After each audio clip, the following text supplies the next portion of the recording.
Most teens believe that alcoholism is an old people's problem, the bum in the gutter, or the homeless person begging for change. Although this stereotype is a common sight in virtually every populated area in the world, alcoholism is as common among teens as it is in young adults and those older.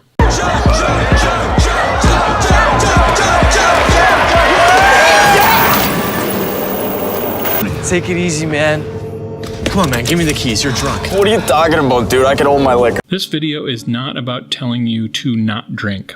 Chances are that you are going to do what you and your friends do anyway. What this video is about is alcoholism.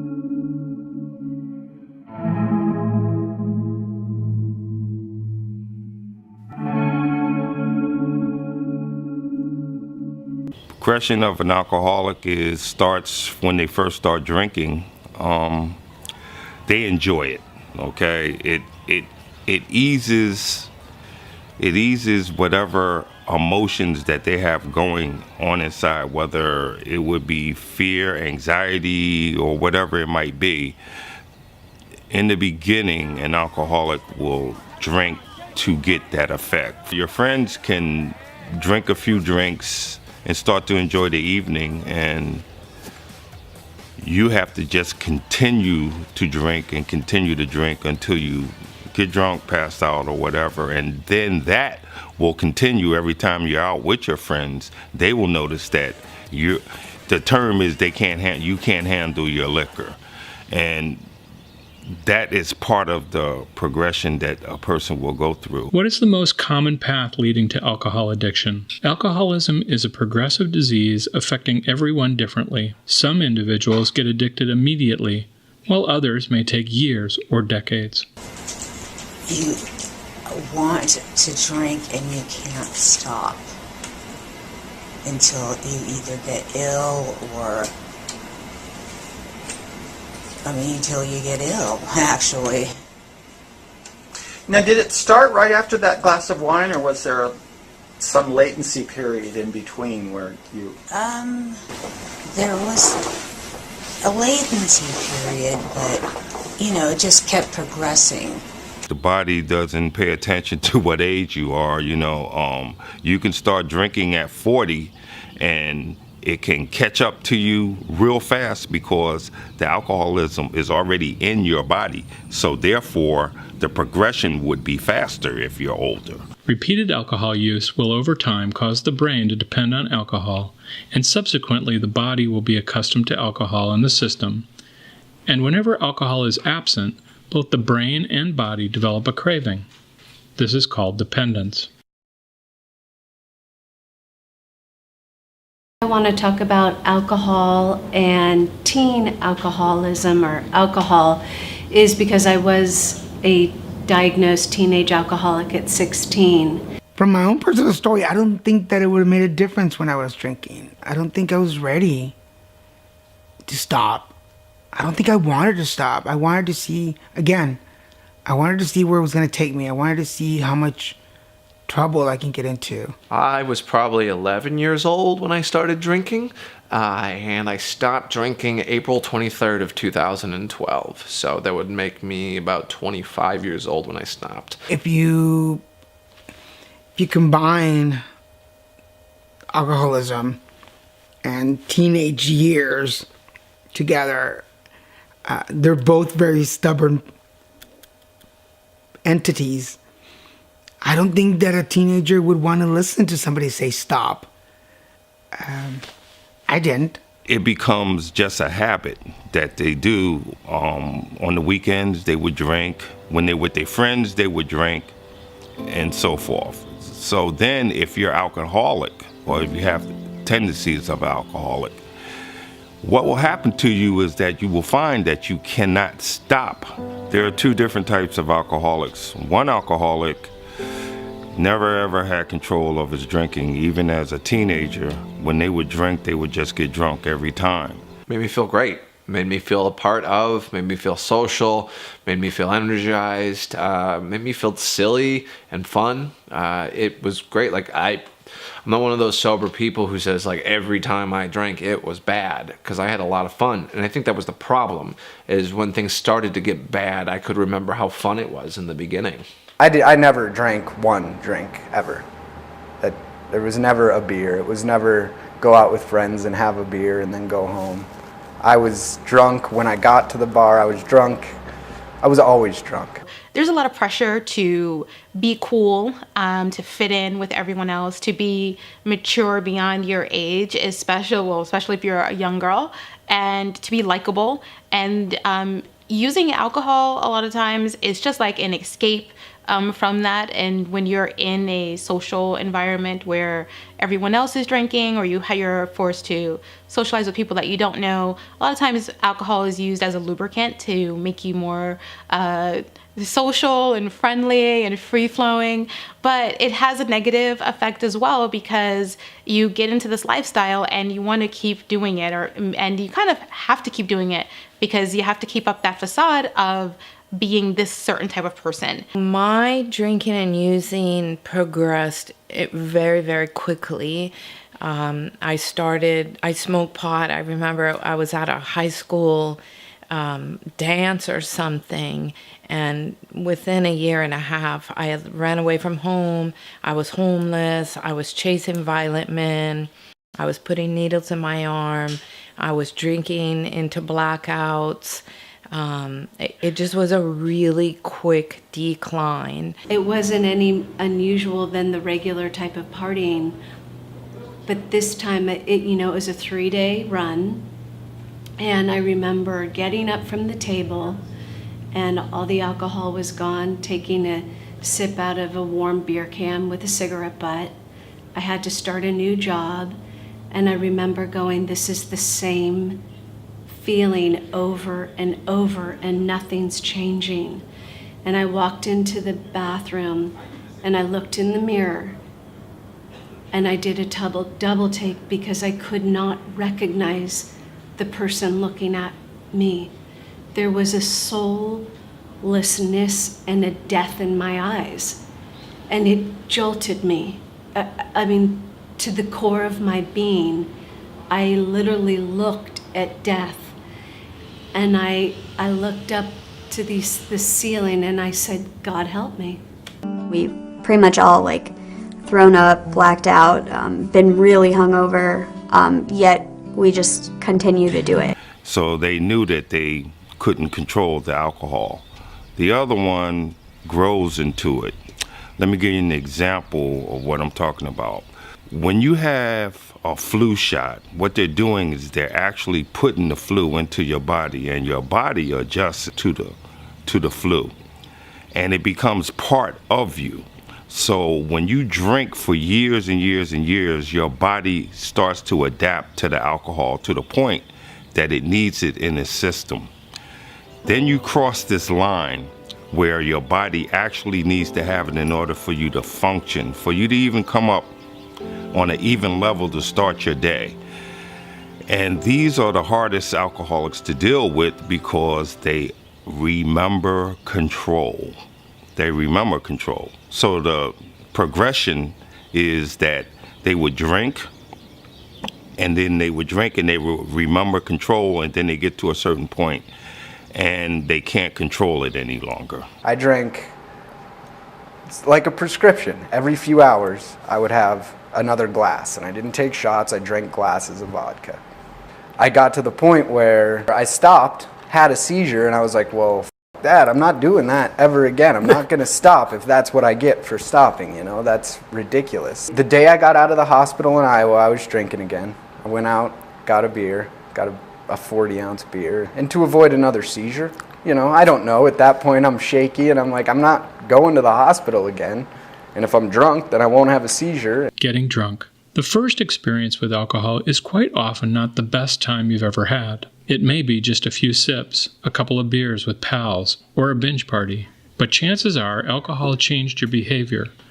Most will chalk it up to just something else they've tried and leave it at that. But others will remember how alcohol worked. It changed their personality. It gave them courage. They felt like they fit in. They lost their inhibitions. Something happened, and they wanted to experience that feeling again.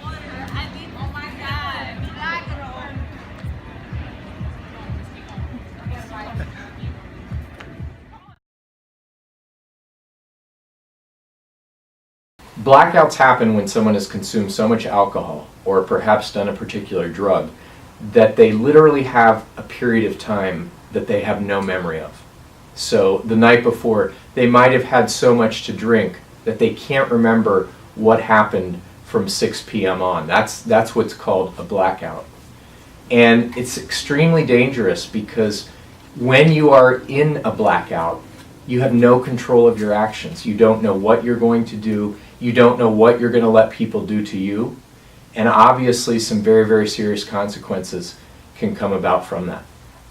A simple blackout could be having a night where there are parts of the night that you don't remember.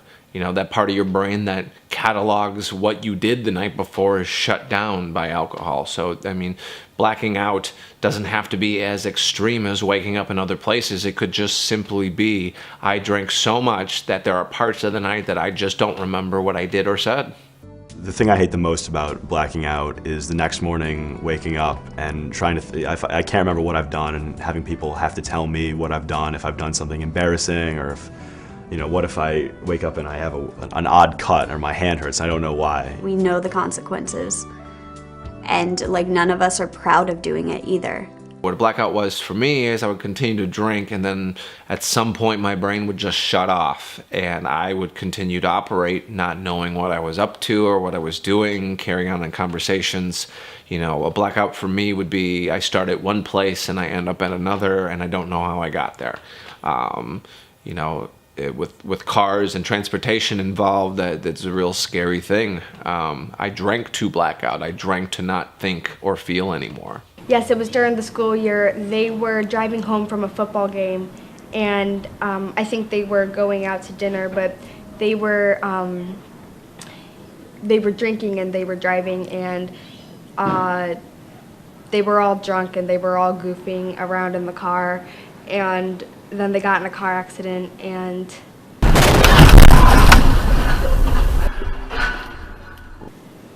it was just over. I mean, if you decide to do something like that, the odds of something bad coming out of it are very high, and you just can't ever take that risk.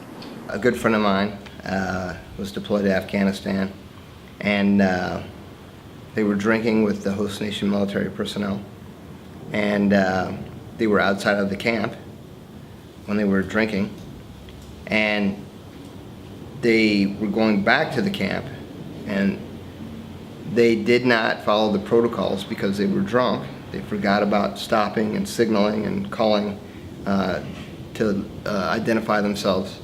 And my friend, who was also drunk and was going home the very next day, he was shot in the head because he was drunk. And if they had been a little bit more responsible, or a lot more responsible, then he'd be here with us today. But he's dead because of alcohol. If continued alcohol use becomes a pattern, alcoholism usually develops, particularly if the person is from a family with a history of alcoholism. Our parents or aunts, uncles, grandmothers, whoever our influencing adults are in our lives, teachers, that's who we learn from. And when we see in the family dynamic a parent come home from a bad day, grab a drink, or a parent have an argument with their spouse or their child, have a drink. We're taking in information, we're learning all of those behaviors. I come from a very violent neighborhood. It was the Central Ward of Newark, New Jersey. I've been shot, I've been stabbed, I've been kicked, I've been stomped, I've been pretty much everything. If you grew up in the neighborhood that I grew up in and had to be in the streets, I had crippling fear. So I remember starting to drink when I was like in the 5th grade. You know, a bunch of me and my friends used to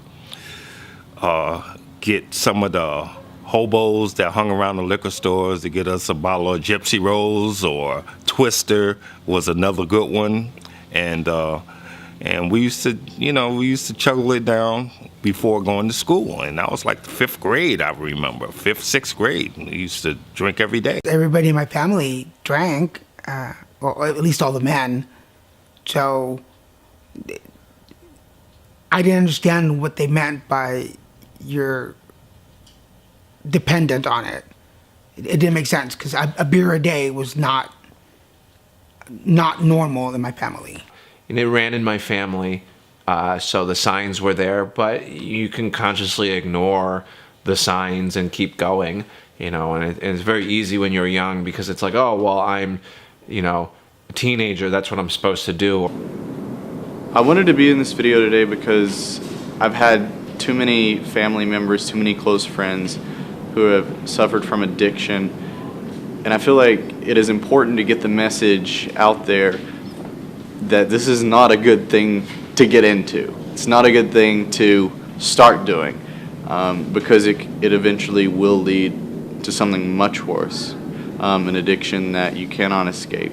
My birth father, he was an alcoholic, and I just remember being super young and looking at him and be like, I never want to be that. I never want to be that person that comes home drunk every night, falling on the floor, yelling at my kids for no reason. And I think if you're that kid, just remember that you have a life ahead of you, and look at your parents and try to be better than them, because you can be, and you have so much potential. And don't think because your family is an alcoholic that you are going to be. And for the kids in high school too, just remember that there's life outside of high school, and there's life beyond getting high at parties in high school. That's really important, because I think a lot of kids in high school think high school's never going to end, but it is, and there's a huge future ahead of you, and you should not let high school affect you. I had a very challenging time in high school. I had gone from being a straight A student, honor roll, perfect attendance, to a drug addict in 18 months. My father was terrifying to me. But he was less terrifying than his father before him. In the beginning of alcohol use, a couple of drinks may be enough to get drunk. It doesn't take much in the beginning to get high, but if alcohol use continues, more alcohol is needed to get that buzz again, and often the buzz gets nasty, causing problems, and sometimes lifelong serious problems. How long have you been in the hospital? 3 months. You were not aware of the risk that you were under with this drinking. Did anyone ever talk to you about the sort of immediate risk that you were under? No. And I take it you were aware of that risk, but you associate it with long-term chronic alcoholism. Yes. When am I gonna cut this out? When am I gonna stop drinking like this? Because it's maybe, I mean, it's not okay, but it's more socially acceptable to do it in college. But when I graduate, that's alcoholism. You're drinking way too much. You're drinking way too often, too many nights a week. And that's a problem. You can't just tell someone to stop drinking. It's not that simple. You have to find out from them what is causing them to drink. A person will start to drink because they're uncomfortable with the emotion that they're in. And once they've drank, then the emotion changes and they become more at ease with themselves once they have that drink. Then the brain takes over and tells them that, okay, I feel good now. And that's okay for a person that's not affected with the disease of alcoholism, but for an alcoholic, it's not good because the brain is telling them that it's okay to drink when you're uncomfortable. And another thing about that is that they're not really dealing with the situation that they're in because they're just medicating themselves. And when the alcohol wears off, they're going to be right back in that same situation. In the rehab I worked at, I led some of the group therapy sessions, and one of the sessions that we had, the topic was about self-esteem. And I forget exactly how it went, but it was something like we went around the circle, and each person was supposed to say like 3 positive things about themselves, and if they couldn't think of something, like other people in the room would help them. And it was very upsetting to see that so many of them just really struggled with even saying one positive thing about themselves. They didn't have an identity, all the things that they thought they were, outgoing, fun, like cool, that they started to realize once they were sober, they don't even know who they are, and they don't know what parts of them to be proud of. And there's one girl in particular that I admired so much. She was so well-spoken, so strong. She had been through so much and was really progressing in her treatment. And when I asked her what's something that like you like about yourself, something that like you're good at, and she said, I think I'm a pretty good drawer. Or like a lot of girls were like, I've been told I'm pretty. So it wasn't anything deep down in them, like I am strong, I'm motivated, I have done this, I've done that. It was more like shallow surface level things, and that was after pulling teeth to try to get out of them. That feeling of wanting to expand upon their personality, which they don't feel is good enough, that they need something more because they are not good enough themselves. They need some mind-altering substance to make them cool, make them interesting, make them exciting, make them more social.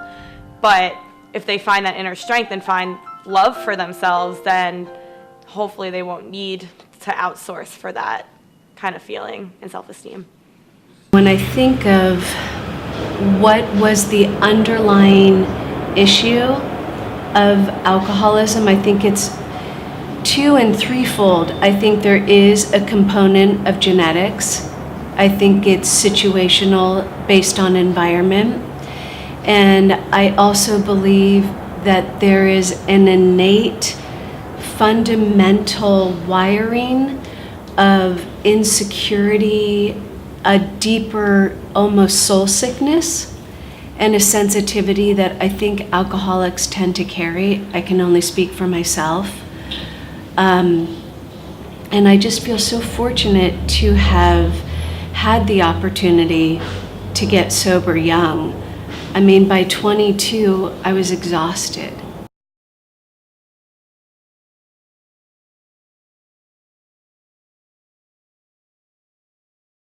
An alcoholic, and all alcoholics, lose their values. It was ugly. Like, he got abusive.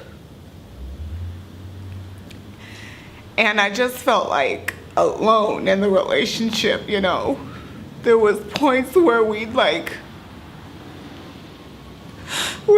hang out. And it's like, you're my boyfriend. We should be at places together, you know. There'd be many a times where like we'd go out drinking and I'm already drunk.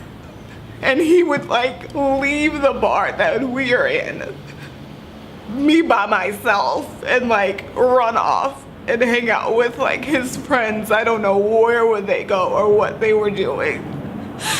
And like, this is New York City. I know New York, but I don't know where. I don't know where this bar is. Like, how can I get myself back to our home? Like, it got physical. And then I just knew, I was like, I can't be in this relationship. Like, you put your hands on me. I think just even the inherent act of hurting yourself in any way, there's always going to be people that care about you. And that really hurts them. I mean, when I lost my brother to suicide, that was a turning point in my life where everything fell off the rails. I stopped going to school, I stopped seeing people.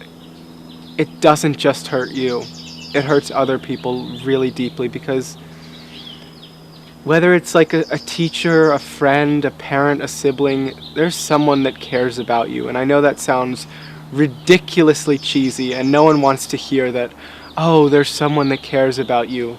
But it's kind of true. The end or late stages of alcoholism are when you have lost total control and the disease starts to impact you physically, socially, and mentally. At this point, you have probably become so obsessed with drinking that you have allowed it to interfere with or destroy your relationship with friends and family. Alcoholic blackouts happen more frequently, and you cannot fall asleep at night without drinking. Many alcoholics are still able to hold down a job at this stage, but not for long. Even if they are able to physically get the job done, all of their mental focus is on their next drink. Work will start to suffer eventually, but the disease can only be treated if the person suffering is willing to give up their use of alcohol and seek help.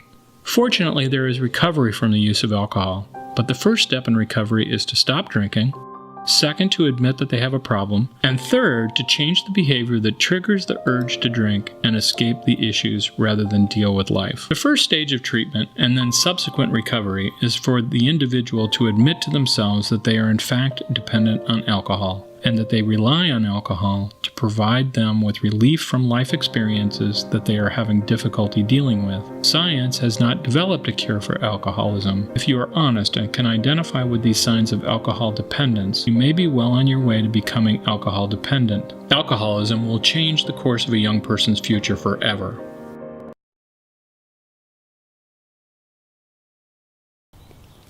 One of the things I had to go through as a counselor was in restoring their values. The first thing we had to do was admit that they did lose their values.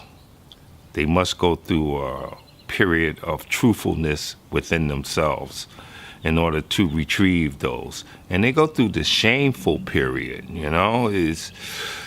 you have to bring them to that. You have to bring them to that shameful period that they actually did these things.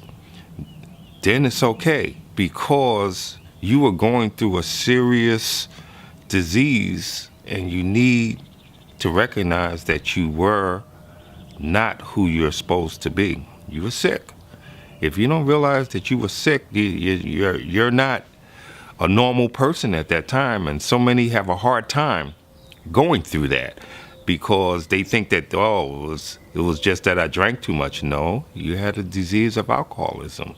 And when you have that disease, it becomes the most important thing that you do. As far as alcoholism goes, only I was able to tell myself that I was an alcoholic. There was a lot of people around me, and I didn't care what people thought. But until I admitted to myself that, I just am one of those people who shouldn't drink alcohol anymore, that's when things got better for me. So if you're struggling with alcohol, find someone who knows more about it. Like if you want to learn any skill, like if you want to get good at basketball, you hang with people who are good at basketball. Like if you want to figure out a way to get away from alcohol, talk to the people that have success and experience in staying away from alcohol. I think being yourself is a process, and it's an ongoing process.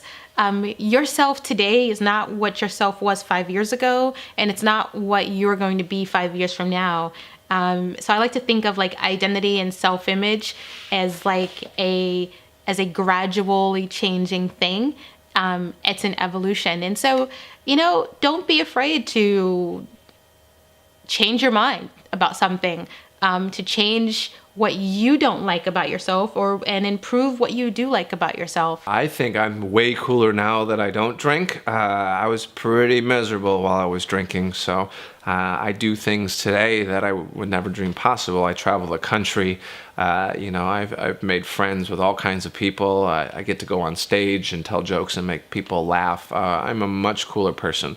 I see a lot of live music. I have a lot of extra money now that I'm not spending on alcohol, so I can go enjoy a live concert, or I can go enjoy a nice meal with friends, because I know the way I'm going to be.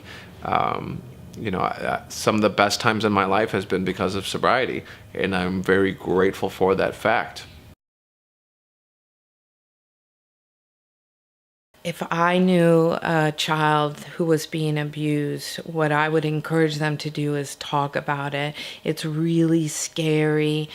However, I think that there's a little bit more support in the schools now. When I was a kid, it kind of was brushed under the rug, but people are paying more attention now. Child abuse is a big deal. Tell a friend, go to your teacher, go to the nurse. You're worth it. You're worth fighting for. You're worth being safe. You're important. I've had help a couple of the soldiers through alcoholism when I was in the Army. I had to take one of my soldiers to AA meetings, and I had to monitor him during the entire time he was in AA, and he wound up being okay. But a lot of other soldiers, they fall through the cracks. Your plan is to get on a list for a liver transplant. If I'm lucky enough. If you're lucky enough, and that's the only cure for what you have. As you know, hepatorenal syndrome, which is end-stage liver disease, which then affects your kidneys, and your kidneys start to shut down. Generally, if you have a liver transplant, the kidneys come back, but that's what's keeping you sick now. Can you describe what your state is, what your life is like now? I don't have a life now. What is your day like? What do you do? What happens to you during the day? I watch TV. I'm nauseated most of the time.